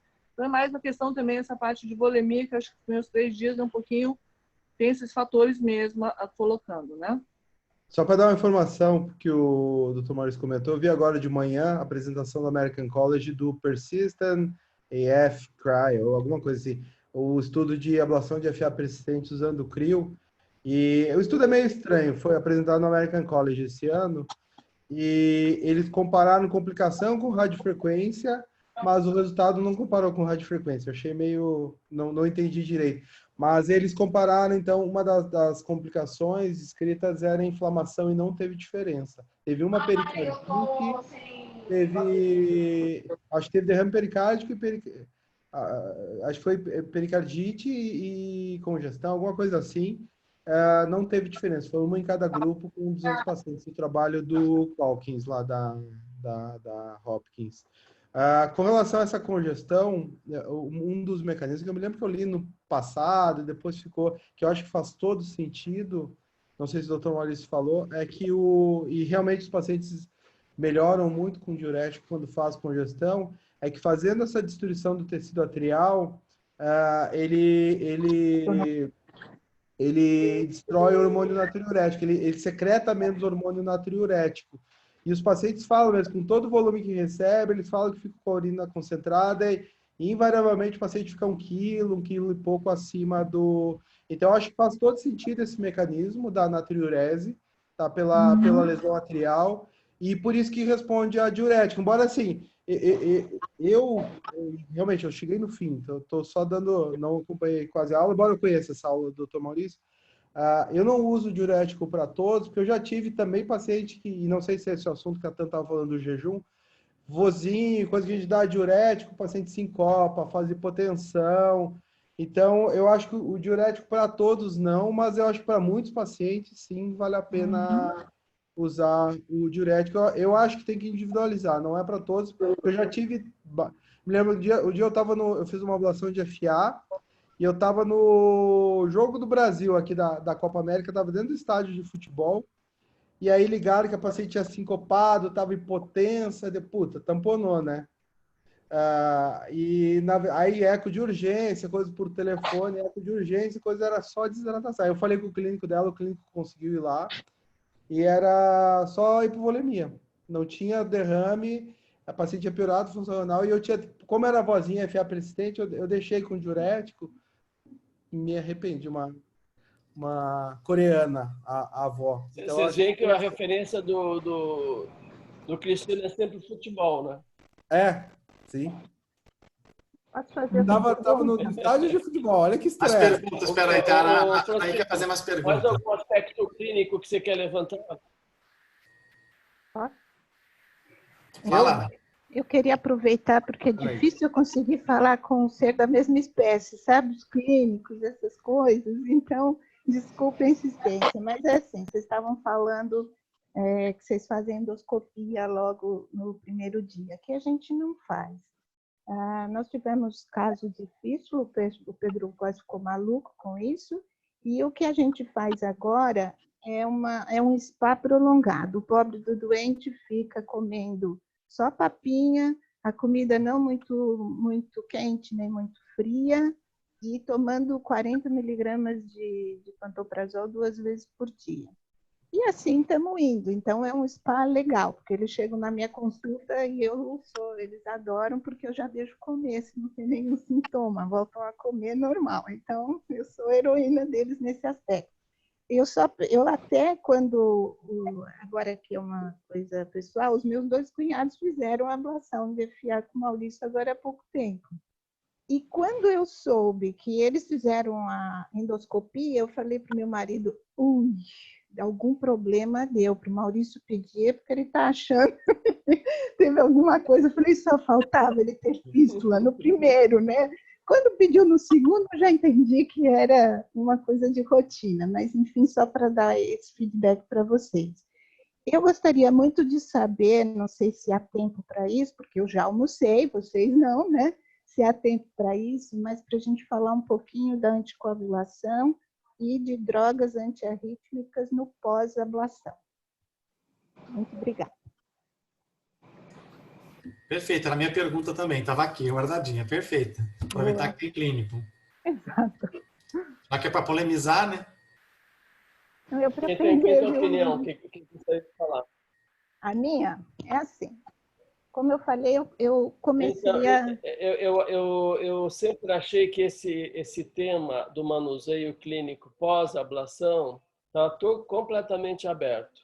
Cada um foi fazendo no seu bom senso e nós fomos nos ajustando de acordo com a evolução clínica. Como é que está funcionando? Então, a gente foi fazendo isso. Teve um problema, tipo congestão pulmonar ou gastroparesia, a gente foi aprendendo a lidar com isso, né? Com a anticoagulação aconteceu o mesmo. E nós fomos, cada um fazendo de um jeito, sem uma normatização. Agora, mais recentemente, com a história dos novos anticoagulantes e tal, e o Luigi, o Natália, na época eu estava com o Natália ainda, eles fizeram uma sequência de estudos clínicos com os anticoagulantes. Então, tem eu acho que para anticoagulante já está bem normatizado, inclusive com a utilização dos anticoagulantes, tanto a varfarina como os novos anticoagulantes, sem interrupção, mas o pessoal mantém. Aqui nós temos alguma dificuldade, não é perfeito, há uma variação, tem uma discussão que eu acho que ainda precisa ser elaborado um pouquinho mais, mas em relação à anticoagulação, eu acho que está tranquilo. Você quer comentar, Tá? Da anticoagulação? Não, anticoagulação é o seguinte, ó, geralmente o que a gente faz na nossa rotina? Você está desconfortável com alguma coisa da anticoagulação? A única coisa é o tal do anticoagulante pós para fazer a endoscopia. Não, a gente tem uma rotina toda colocada, se vocês quiserem. Desde 2016, 2015, a gente fez mais uma rotina pós-ablação da FA, que inclui a anticoagulação, diurético, observar sinais de gasparesia. Então, todos esses cuidados a gente vê, as complicações que a gente tem, a gente fez uma rotininha. Então, todos os residentes que entram, estagiários, a gente dá essas rotinas junto do Wolf, da FA, todas as rotinas. Então, essas coisas já vêm há muito tempo. Diurético não é de hoje, anticoagulante é de hoje, gasparesia não é de hoje. O que a gente faz? Anticoagulação, a gente tem 2 pontos, são dois tipos de serviços. Um é aqui do INCOR, a gente faz endoscopia pela manhã. Então, normalmente, ficou mais fácil, acho que colocar na enfermagem, a gente fez uma rotina que já vem vindo. 6 horas depois do procedimento, enoxaparina meia dose, 40 miligramas, tá? Geralmente meia dose seria em torno de 40 miligramas de 12 em 12. Então, espera 6 horas, começa a inox. Até porque, antigamente, se achava que com a inoxa era mais fácil, a gente tinha inox antigamente antes do NOAC, e era mais fácil reverter as complicações de tamponamento, qualquer coisa que tiver, a gente teria uma forma mais fácil de reverter. Isso até começar a ter o antídoto, ou a gente vê como é que o NOAC. Com o surgimento do NOAC, ficou um pouco mais livre, com estudos que apareceram que a gente pode fazer ininterrupta. Então, seriam 6 horas após o NOAC. O problema do NOAC é que, às vezes, como a gente faz endoscopia, alguns serviços, o que acontecia? Quando fazia endoscopia, a gente pedia para fazer no serviço, por exemplo, lá no Forest, que faz à noite, e começa de madrugada, começa de manhã, o NOAC, a enfermagem chegava lá e bolava a droga. Tipo, olha, eu não vou dar porque vai para endoscopia? Como que vai para endoscopia tomando o NOAC? Então começou a ter esses probleminhas, né? Então a gente teve que meio que botar a Clexane mais cedo, meio na madrugada, para fazer isso também em jejum, para engolir remédio é mais complicado. Então, mas normalmente 6 horas após, pode ser tanto Clexane como Nox, desde que você tenha certeza que o seu serviço, a enfermagem não vai lá bolar essa dose, que a endoscopia não vai chegar a dizer bola, você não vai descer com isso, porque até descer, fazer, voltar umas 4 horas, fica lá, tem arrepiar lá, então, para evitar o atraso do início da dose. E aí ficaria pelo menos 1 a 2 meses, se for uma paroxístide, paciente com um Chagas Vasque 0, e paciente que tem, por exemplo, comorbidades, que tem Chagas Vasque maior que 1 ou 2, se o clínico quiser, a 2 principalmente, manteria até a gente ter uma certeza mais absoluta, ou sempre, né? Geralmente, o que recomenda o guideline é sempre, ou se você tiver uma certeza muito boa que não vai ter, de repente até pode suspender. Mas a anticoagulação tem feito assim. E o NOAC a gente dá até 24 horas antes da última dose. A gente não está fazendo 12 antes. Mas como a gente faz o eco sistematicamente um dia antes ou horas antes, então essa suspensão um pouquinho mais de uma dose, por exemplo, da pixabana ou da biatrana, que são uma dose antes, né, porque geralmente 12 horas, não teria tanto problema, porque a gente faz eco sistematicamente todos os pacientes no dia anterior, seria 12 horas antes, né, ou 4 horas antes do procedimento. Então é isso. E aí depois volta depois 6 horas. E a warfarina, todo mundo tem que Outro lembrar, assunto que eu acho warfarina que consistente, também né? é extremamente controverso é o uso de antiarrítmico após a ablação. Completamente. Como é que vocês fazem, Anaí? Qual é a rotina de vocês de antiarrítmico pós-ablação? Então, os pacientes eram vistos por todos os médicos. Ah, peraí, deixa eu ver. Ai, o que eu fiz aqui? A gente tá ouvindo. Não, tá tudo bem. Eu sumi, Tô não te sei o ouvindo. que eu fiz. Bem, A gente tá te ouvindo. tá. Então, assim, o que a gente fazia... agora eu voltei. Os pacientes faziam ablação e cada um era marcado nos seus próprios médicos, mas eram vistos muito tempo depois. Foi aí que há mais ou menos 2 anos criou-se minha consulta, que eu vejo todos os pacientes mais ou menos 1 mês depois. E aí que eu quis colocar uma certa rotina, porque cada um fazia do seu jeito. Cada médico que via, uns eram mais ousados, tiravam tudo, outros nunca tiravam nada. Então, assim, e muitas vezes os assistentes são auxiliados pelos residentes, e aí que a coisa fica mais confusa, porque o residente acaba mantendo o que o paciente já estava tomando, porque não queria assumir, trocar alguma prescrição mais importante. Bem, quando eu comecei, nós combinamos o seguinte, em termos de anticoagulação, o Pedro não quer só parar um dia antes, ele para mais tempo. Já tive altas discussões, mas o chefe é que manda e ele quer que se mantenha, não sei se ele dá por aí, mas o anticoagulante é suspenso, acho que são 2 dias antes da ablação. Aqui a gente não faz o eco transesofágico, por incrível que pareça, é mais fácil fazer a angiotac, veja se pode. Então, nós temos a angiotac, e é assim que a maior parte dos meus pacientes eu vejo é com angiotac. Eu sou super devagar para tirar tudo. Então, quando eu vejo paciente com 1 mês, eu peço Holter para 3 meses. Quando ele volta com o Holter e eu vejo que não tem nada, se é um paciente que tem um átrio pequeno, que é bonzinho, bacana e tal, eu tiro primeiro o antiarrítmico. E só depois, dali 3 meses, eu faço outro Holter. E que, se não tiver nada e o Chagas Vaz for menor, 0 ou 1, aí eu converso com o doente e tiramos. Se for maior que 2, né, mulheres ou maior que 2, eu já aviso que o antiarrítmico não vai tirar. O que me causa um certo desconforto, porque não sei quem, às vezes solta para o doente que vai fazer a ablação para tirar a droga antiarrítmica e o anticoagulante. E aí eu fico com aquela cara de ter que discretamente falar que não era bem isso, né? Então, e o antiarrítmico vai na mesma onda. Eu deixo até 3 meses e depois vou tentando tirar. Porque, com vocês é a mesma coisa, porque a gente faz o ambulatório assim dedicado, eu vejo muita complicação com a mildarona. Eu amo a mildarona, mas deixa... Né? Não, a gente deixa aí. A gente deixa também antiarrítmico.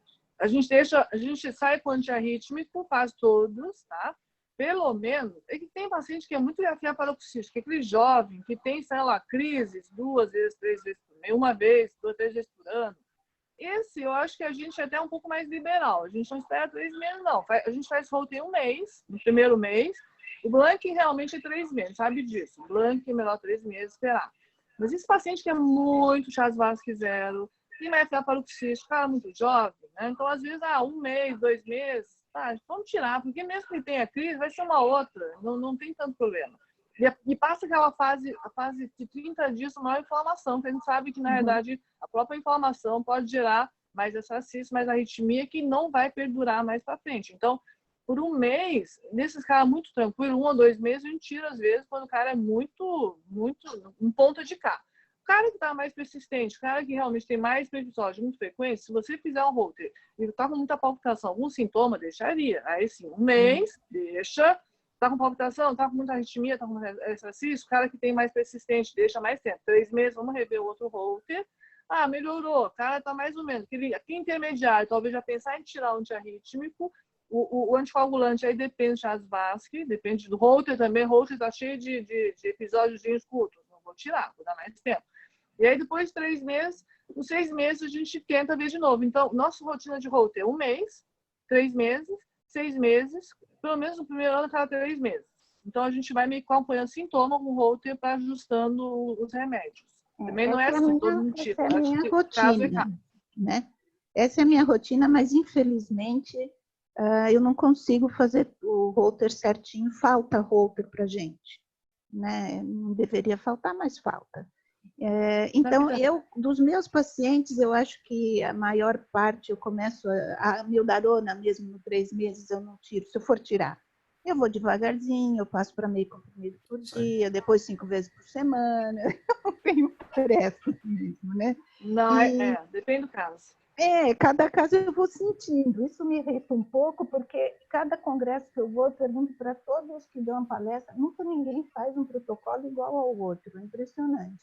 Então, eu percebi que é uma coisa de sentir mesmo, de ser clínico ali, mas tem os óbvios, que são os jovenzinhos que não tem nada, tem pequeno, não tem nada, ok. E os outros você sabe que não vai tirar mesmo. E tem um bando no meio. Além disso, as drogas antiarrítmicas não nos ajudam, né? Porque são umas porcarias. Não. Então, você quer se livrar delas no final, né? Aqui, eu acho que é isso. O que mais quer falar? O Blanking é uma coisa que me deixa também. Eu estou percebendo que não é tão simples. Francisco, você está me ouvindo? Não.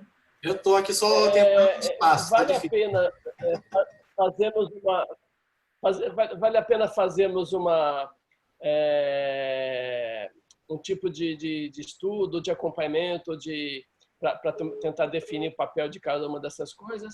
Ou deixa isso para a arte do clínico? Cada clínico leva do seu jeito e segue seu paciente? Nós temos 2 perfis, né, Maurício? Que a gente tem um sistema público e seria ideal fazer um sistema público, mas a gente não consegue. Porque aí no sistema público eu tenho controle sobre os pacientes. Precisaria ter um clínico sob controle para que pudesse ser bem randomizado com a pessoa ali do lado. Quando fica para fora, é férias de alguém, é não sei o quê, sai um pouco da rotina. E às vezes o paciente volta para o médico de origem. Nem sempre você é o médico. Mas ele só vem uma vez para você, mas encaminhado por outro de outra cidade. Quando está dentro de um ambiente hospitalar, com certeza isso fica mais fácil para poder a gente ranquear se vale a pena suspender precocemente um grupo, outro grupo já faz uma suspensão mais tardia e vê se isso tem diferença no resultado. Inclusive, agora que você está falando, o Lucas mandou hoje um trabalho que vocês estão falando aí da preocupação de endoscopia, de tudo, e o Lucas enviou do Canadá o trabalho de, no mesmo dia, faz a ablação, no mesmo dia da alta. Eu fico imaginando como seria isso para a gente, quer dizer, com a nossa logística. Só se abrir mão de alguma coisa, de eco, ou de uma endoscopia, porque eles fazem no mesmo dia. Eu vi aí 2.500 pacientes que eles publicaram. Same day discharge, né, Cris? É isso? Esse trabalho eu não vi, mas assim, a percepção que eu tenho é que essa endoscopia pode ser feita ambulatorial na primeira semana. Então, eu acho que isso não atrapalha a saída no mesmo dia. Mas assim, eu acho desnecessário. Uma ablação de FA, o paciente inflama. Tudo bem que a inflamação, a maior parte das vezes é quando o paciente recebe alta na noite do dia seguinte, né? São as 24 horas. Mas eu acho desnecessário isso da ablação. Eu só queria falar um ponto para polemizar. Acho que isso aqui é um assunto para uma aula. Inclusive, foi a aula que, como eu sou da Comissão Científica da Sobrac, eu escolhi para eu mesmo dar lá na Sobrac, que é a retirada do anticoagulante no pós-ablação. Para CHADES 2, talvez 3. Na verdade, que a gente tem cada vez mais, a gente tem evidência, tem registros mostrando que é seguro. Os pacientes, já tem, acho que uns 8, 10 registros, eu me lembro, mostrei na minha aula, já tem meta-análise mostrando que é segura essa interrupção da anticoagulação depois de 1 ano, desde que bem documentado a falta de recorrência desses pacientes. E os pacientes que é descontinuada a anticoagulação, eles tiveram o mesmo nível a mesma taxa de evento isquêmico e menos evento hemorrágico. E o Darrier fala muito o NET, o benefício global, né? Então, teria um benefício global.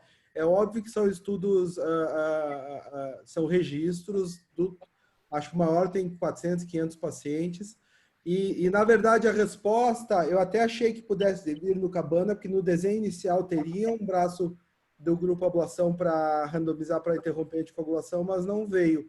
E agora a gente está tentando entrar, está rolando o Ocean, que vão ser pacientes documentados 1 ano sem recorrência de FA, randomizar para interromper ou não a anticoagulação. Tomara que a gente consiga entrar, não sei se a gente vai ter tempo, mas eu acho que a resposta e a percepção que eu tenho é de que, uma vez tendo estudo randomizado, bonitinho, talvez até mude essa diretriz de ablação, não interromper a anticoagulação, mas isso é uma coisa... Lembrar que tem que ter a resposta. A suspensão era feita baseada, muitas vezes, na varfarina. E agora que você tem um NOAA que age imediatamente, tem até esquema de pill in the pocket para NOAA, que o Maurício sabe, para pacientes que estão muito estáveis, com Chades-Vasque 2 pode ser só uma hipertensão discreta, num cara que não é obeso, no diabetes muito do boboquinha, até o cara que é um super hipertenso, um super diabético, ou seja, nem sempre você consegue ranquear isso apenas pelo Chades-Vasque. Então, quem é clínico, a gente muitas vezes fala assim, não, esse aqui é um cara que já tem histórico de átrio grande, já tem histórico de uma hipertensão mal controlada, ou que a gente vai ter que pesar aí também o diabetes, que dele está meio atrapalhado. Ele é protrombótico por natureza, então a gente tem mais inflamado, diferente do outro que é mais magrinho, etc. Tal, mas mesmo assim, na dúvida, por geral, sai um pacote, né? A gente recebeu um pacote. O pacote da diretriz é igual a 2, mantenha. Mas será que esse pacote está certo? Com certeza deve ter individualizações nesses casos. Quando tiver evidência, a gente vai ter resposta. Mas, assim, a percepção que eu tenho... Eu posso falar uma coisa? Claro, só deixa eu falar. A percepção que eu tenho é que os pacientes, quando passa, e felizmente a gente tem muito paciente que realmente eles ficam bem sem nada de recorrência, eles começam a pressionar para parar. Não é nem a gente que fala para parar. Eles, não, estou sem agora, preciso tomar, quero... E até eu comecei a minha aula na Sobrac, mostrando um WhatsApp de um paciente que eu recebi uma semana antes da apresentação. Ele, quando que eu posso ir? Um paciente fisioterapeuta da área médica. Quando que eu posso parar? Quando que eu posso parar? Quando que eu posso parar? É uma pressão que acontece. Óbvio que o médico tem o controle dessa situação, mas realmente a gente sofre essa pressão, né, para parar o anticoagulante quando o paciente está sem recorrência. Pode falar, Tá? Não, queria só polemizar também uma coisinha em relação à endoscopia, né, Igor? É assim, ó, eu acho que essa coisa de dieta mais leve realmente funciona. Dieta pastosa não morna, a gente pede quando tem uma lesão. Quando a gente faz uma endoscopia na primeira vez, no segundo dia, e tem uma erosão, tem uma pequena úlcera, uma coisa superficial, a gente pede para fazer essa dieta, às vezes a bromoprida, quando tem gasparesia, a gente dá o cinético e dá dose alta de inibidor de próton, realmente funciona a grande maioria. A minha preocupação é a seguinte, aqueles pacientes nossos que evoluíram muito mal, tá? Eles tinham uma lesão muito feia já de cara, que com essas medidas não melhoraram uma semana. E a gente só soube disso porque a gente tinha feito inicialmente, logo depois, nós fizemos a medida clínica, e essa medida clínica, você fala que para todo mundo, sem endoscopia, de dieta, não sei o quê, não surtiu efeito. Então, aquele que vai evoluir fístula, realmente, a grande maioria, que são os que a gente quer evitar, que a gente está conseguindo evitar atualmente, fazendo endoscopia, todo mundo logo após, são esses que a gente conseguiu ver na endoscopia primeiro dia e a gente viu que não melhora. A gente dá os que realmente ficaram ruins. A grande maioria, quase todos, eu diria que 90% ou mais das lesões, uma semana, fazendo essa dieta que você fala, eles, na endoscopia a gente faz controle também. Então, para ter uma ideia, a gente faz o inicial. A gente chegou numa neuro na época em que qualquer lesão a gente fazia repetição, porque foi quando a gente teve um caso muito grave. E a grande maioria passa. Mas aquele que já está meio feio, então a gente está aprendendo no ver como é lesão. Aquele que já no primeiro dia, logo depois, está feio, aquele não vai melhorar. Então, são esses que a gente está conseguindo segurar para não progredir. E aí vai o quê? NPP interna, aí são medidas bem mais drásticas para a gente melhorar o paciente, para evitar. Então, esse é o meu medo. Né? Então, não fazer e a gente perder a porcentagem pequena, mas a gente vai acabar deixando passar um ou outro. Talvez com o irrigado tenha diminuído, né? Esses foram mais 8 milímetros. A gente teve mais aqui no encontro. Então, esse é meu medo ainda em relação à lesão, a não fazer endoscopia. A gente faz e o paciente é orientado na alta, que se não melhorar, Qual é o liga. nosso timing aí? Já deu 1h40 aqui, acho que a gente vai ter que fechar a discussão e continuar ali até o fim. 5 minutos só, 2 minutinhos. Ontem o Jason simplesmente encerrou, não deixou nada aberto para discussão, né? Foi um minuto. Eu posso só pedir uma coisa? A última pergunta, é que vai ter que entrar no Última. programa da Não, não é CNN aqui. pergunta. Não Logo é agora eu tô pergunta. pedindo para entrar aí, ó. Ó, essas minhas ansiedades me fizeram desenhar um estudo que a gente vai começar, espero que logo pós-Covid. Então, e vou envolver a reabilitação junto, porque eu acho que a atividade física é importante a gente dar para o paciente com FA. E o meu chefe, Pedro Adragão, quase me esgana sempre que eu falo em atividade física. Mas o que nós vamos conseguir, e aí ele concorda, então nós vamos fazer o seguinte, nós vamos implantar um registrador de eventos uns 3 meses antes da ablação, para ver carga arrítmica. Depois, vamos fazer a ablação. Nos 3 meses seguintes, fazer o acompanhamento que eu faço, anti-arrítmico, mas tudo igualzinho para todos, para selecionar, ver se realmente as arritmias do Blank têm importância. O meu feeling é que o Blank devia ser mesmo 1 mês e não 3, mas é só feeling. Eu quero estudar melhor o Blank com isso, e para isso eu preciso de um registrador para saber direitinho como é que faz. E depois nós vamos fazer atividade física num grupo e não atividade física no outro grupo. Então, eu quero ver se com isso eu consigo responder algumas poucas, ou ter luz nas minhas dúvidas, né? Até a gente falou com o Maurício sobre esse estudo, mas vocês não têm